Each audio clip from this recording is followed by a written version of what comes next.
yang aku macam kecewa sedikit dengan khutbah Jumaat sekarang ni, sebab mereka nak juga meletakkan perkara-perkara batil, terutamanya. Assalamualaikum warahmatullahi wabarakatuh. Okey, aku nak cerita mengenai apa yang terjadi pada hari ini mengenai perkara-perkara yang wujud ataupun yang telah diskripkan dalam khutbah Jumaat. Hari ni aku solat dekat Kuala Lumpur. Aku solat Jumaat dekat Kuala Lumpur, dekat wilayah Persekutuan. Jadi teks dia dah memang dah bagus dah untuk mengingati bulan Ramadan. Apa yang kita perlu buat, kita kena tinggalkan perkara-perkara yang mungkar, kita kena elakkan diri kita terus bermaksiat, dan kita kena mensucikan diri, memurnikan diri. Itu perkara-perkara yang sangat bagus. Aku setuju masa itu. Tapi sampai the last part yang aku macam kecewa sedikit dengan khutbah Jumaat sekarang ni, sebab mereka nak juga meletakkan perkara-perkara batil, terutamanya mengenai Hari Wanita. Pasal Hari Wanita kau nak letak dalam khutbah Jumaat. Apa kejadah semua ni? Apa kejadah? Mufti-mufti, ustaz-ustaz yang bekerja dengan kerajaan ni, mereka yang bekerja, yang ada PhD, yang ada degree, korang macam mana korang mentadbir umat Islam hari ini? Korang boleh mencampur adukkan perkara yang batil dalam khutbah Jumaat. Hari Wanita ni siapa yang buat? Sebab apa aku bersuara? Sebab aku kesian nanti semua para lelaki ingatkan perkara itu adalah kewajipan. Sebenarnya Hari Wanita, hari-hari Hari Wanita, kita kena meletakkan wanita ni, kita kena hormat mereka di tempat yang bersesuaian macam mana yang Allah Subhanahu Taala perintahkan. Seperti ibu kita, kita kena letakkan darjat yang tinggi, dan juga wanita-wanita lain kita kena hormati. Tapi bukan nak mensamakan ataupun nak menyamai level-level seorang lelaki. Wanita ni dia takkan boleh sama level dengan lelaki. Lelaki boleh bekerja, wanita pun boleh kerja. Tak boleh. Dalam Islam tak boleh. Dalam Islam yang sebenar, dia tak boleh sama level dengan lelaki. Sama juga dengan isu-isu faraid. Perempuan dia sedikit, lelaki dia banyak. Sebab apa? Allah nak tunjukkan pada kita bahawasanya level wanita dengan lelaki tak sama.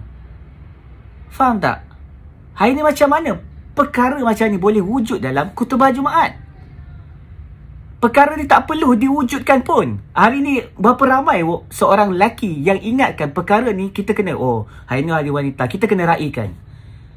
Tak, hari-hari itulah Hari Wanita. Kita kena menghormati mereka, pengorbanan mereka.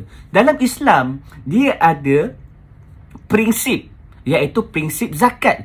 Prinsip zakat ni dia memberi. Kita kena memberi kebaikan kepada wanita, kepada sesama manusia. Kita kena bagi. Kita kena menghormati. Sebab apa? Kita kena berpegang pada rukun Islam, rukun iman. Bukan hari ni kita nak mengangkat wanita sama level dengan lelaki. Tak. Bukan aku nak jumut ke apa. Bukan jumut. Tapi inilah yang Allah tetapkan. Lelaki wanita tak sama level dia. Wanita, tempat yang terbaik bagi mereka adalah di rumah. Lelaki ni kena keluar bekerja. Itu tempat dia. Dia tak boleh sama level. Lelaki boleh main bola, perempuan pun boleh main bola. Tak boleh. Dalam Islam tak boleh. Wanita ni aurat. Faham tak? Sebab tu hari ni Dajjal dia berjaya keluarkan para wanita kita, sedangkan Nabi SAW suruh kita ikat isteri kita, ibu kita, anak perempuan kita, kakak kita, adik perempuan kita. Tapi hari ni kita keluarkan mereka. Sebab apa? Nak kejarkan kemajuan, pembangunan. Apabila kita mengambil sistem ni, maka hari para wanita kita telah terikut Dajjal. Okay, first aku nak beritahu kat korang macam mana terjadinya Hari Wanita ni. Sebab tu kita kena kaji. Takkanlah ustaz-ustaz ni, mufti-mufti tak kaji. Nak keluarkan skrip tu, nak keluarkan khutbah tu, Kenalah faham. Adakah ini batil? Adakah ini hak? Ini pakai bantai, tak buat research. Gunakan akal. Akal Allah bagi ni untuk bertujuan nak tahu itu hak ataupun batil. Allahu Akbar.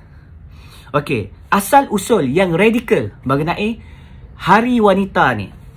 Pada penghujung abad ke-19 dan awal abad ke-20, semakin ramai wanita dijadikan pekerja. Nampak tak orang Kristian ataupun orang kafir ni, mereka keluarkan para wanita mereka yang diperas tenaga kerja untuk modal besar dengan keperluan sistem ekonomi kapitalis yang semakin pesat. Sebab apa? Kita ambil sistem Dajjal ataupun sistem Ya'juj Ma'juj.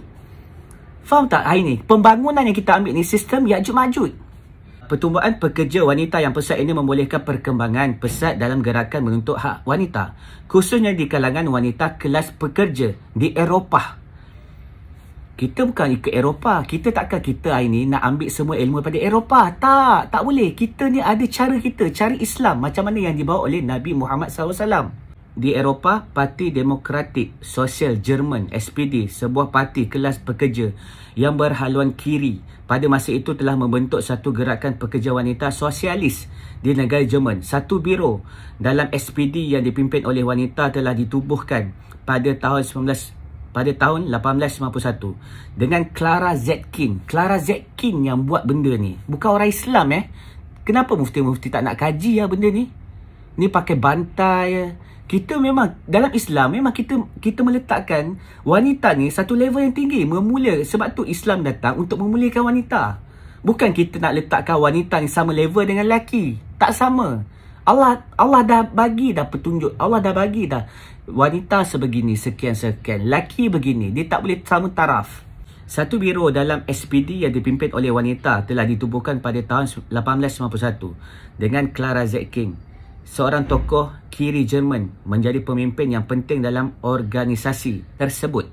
Ketika biro wanita SPD ini ditubuhkan, wanita di Prusia Jerman masih dilarang untuk menghadiri mesyuarat politik atau menyertai parti politik. Mereka nak sama level dengan lelaki. Tak boleh dalam Islam. Sebab tu pemimpin hanya boleh kita letakkan pada seorang lelaki, bukan wanita. Wanita dimuliakan oleh Allah di rumah, bukan di luar rumah. Clara Zetkin telah berhujah bahawa kelas pekerja tidak akan menang dalam perjuangan pembebasan daripada penindasan kelas tanpa penyertaan wanita. Nampak tak? Mereka nak letakkan hak. Ini nama dia feminism yang dibawa oleh liberalism. Hari ini mereka nak samakan kita. Sebab tu apa-apa terjadi, mereka letakkan hak-hak kemanusiaan. Tak, sebenarnya kena letakkan hak-hak Allah, bukan hak-hak makhluk. Makhluk, mereka nak jadikan makhluk ni, mereka nak jadikan manusia ni sebagai Tuhan. Itu yang dibawa oleh Dajjal. Sebab tu Dajjal mengaku diri dia Tuhan. Sebab kita tak boleh ikut cara-cara mereka ni. Saya nak baca lagi ni, panjang ni. Nanti korang baca, aku akan letakkan dekat yang selepas habis video ni. Jadi aku nak bagi tahu kat korang, cara Islam bukan macam ni.